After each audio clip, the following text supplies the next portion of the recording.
जळगाव जिल्ह्यातील Paldi traffic police व RTO अधिकाऱ्यांची दररोजची कमाई 50,000 रुपयांपर्यंत जाती कशी?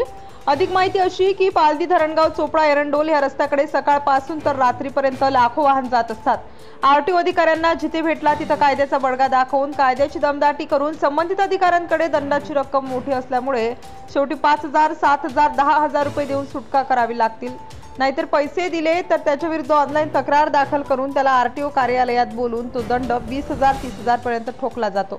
पोलिसांनी देखील रस्त्यावर मोटारसायकल चालवणारा जर कुठला पेशंट घेऊन जात असेल, शाळेचे विद्यार्थी असतील किंवा कामगार ती नसतील किंवा सर्वसामान्य व्यक्ती रस्त्यावर दिसला म्हणजेच त्याला 500 रुपये, 300 रुपये, 1000 रुपये पर्यंत सुटका होत नाही। म्हणजेच एका दिवसाला जर हजारो वाहन जात असतील तर त्यापैकी निम्मी वाहनं अडवल्याशिवाय राहत नाहीत।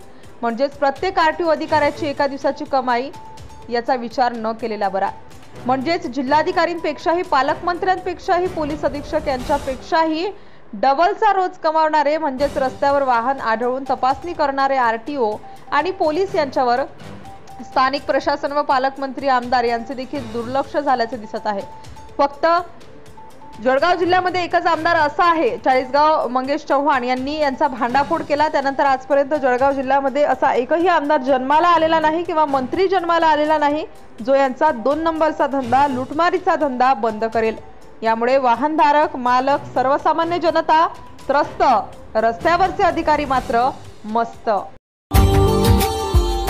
Subscribe now and press the bell icon. Never miss an update.